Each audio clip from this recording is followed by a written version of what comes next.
वर्ष पहले जब हमारी सरकार बनी थी,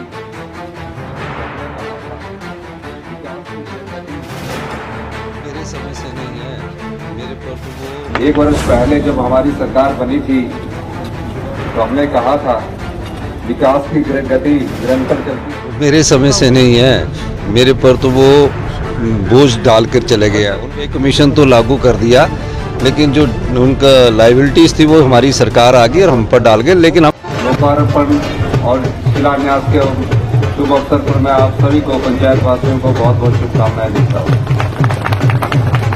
1 वर्ष पहले जब हमारी सरकार बनी थी तो हमने कहा था विकास की गति निरंतर चलती रहेगी, चाहे आर्थिक बदहाली हो, लेकिन गांव के किसान का विकास और समाज के अंतिम व्यक्ति तक पहुंचने का कार्य हमारी सरकार करती है।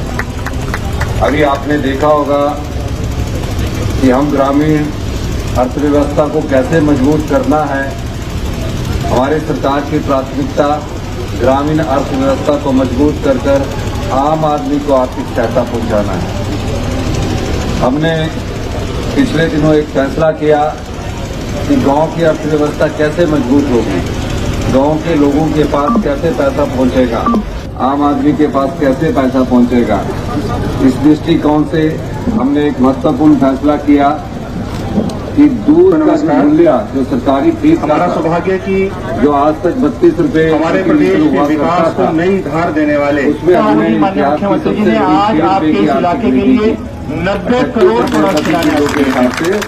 सरकार आपके यहाँ स्थानीय पंचायत के प्रधान और आने वाले समय में आप देखेंगे प्रदेश की कि ग्रामीण क्षेत्र में हम रोजगार के अवसर पैदा करने जा रहे हैं। अभी हमने एक सोलर की योजना लाई है, यानी कि जिसके पास 6 कनाल जगह होगी और उसकी आर्थिक स्थिति मजबूत नहीं है आपके क्षेत्र तो सरकार 100 किलोवाट, अगर वो किसान 100 किलोवाट का नई धार देने वाले, इससे पहले कि उनका संबोधन है मेरा निवेदन रहेगा पंचायत स्थानीय पंचायत के अध्यक्ष बाबा जी 500 किलोवाट का जो परियोजना है उसको किसान लगा सकता है।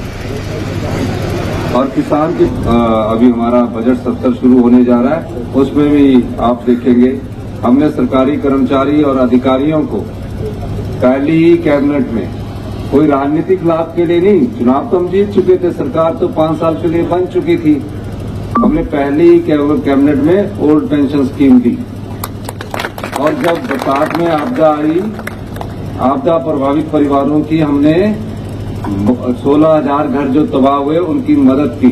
हमने कानून बदल दिया, नियम बदल दिया। पहले मकान बनाने के लिए सिर्फ 1.5 लाख रुपया मिलता था। हमने कहा कि जिन लोगों के मकान क्षतिग्रस्त हो गए हैं या जिन लोगों के मकान पूरी तरह नष्ट हो गए हैं, पाई जोड़कर एक मकान बनता है, उनको हमने 7 लाख रुपए की आर्थिक सहायता दी। तो ये सरकार की कटिबद्धता है, सरकार की इच्छा शक्ति है कि सरकार आम जनता के, आम लोगों के कार्य कर रही है। यही मैं आपको कहना चाहता हूं। आज इस अवसर पर जो शुभारंभ 90 करोड़ के हुए हैं, आप सब लोगों को बहुत बहुत शुभकामनाएं, बहुत बहुत धन्यवाद।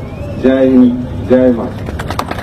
आज का दौरा कुछ शिलान्यास करने थे, कुछ का लोकार्पण करना था और उसके बाद हमारे भाई है केएल ठाकुर जी, इनके बेटे की शादी में भी अभी हमें शामिल होना है। वो बेचारे मुझे मिले थे, अभी तो हम सब उनका बारे में गंभीरता से विचार कर रहे हैं। वो पंजाब सरकार ने काम करना है, मैं उनसे बात करूंगा और कि इस पुल को जल्दी निर्माण किया जाए। सर, सरकारी कर्मचारियों का डीए भी जो है सर अभी काफ़ी लंबे समय तो मेरे समय से नहीं है, मेरे पर तो वो बोझ डाल कर चले गया। उन्होंने 6th पे कमीशन तो लागू कर दिया, लेकिन जो उनका लाइबिलिटीज थी वो हमारी सरकार आ गई और हम पर डाल गए। लेकिन हम उन सब चीज़ों से को निपटने की कोशिश कर रहे हैं और आत्मनिर्भर हिमाचल बनाने की दिशा में हम आगे बढ़ रहे हैं।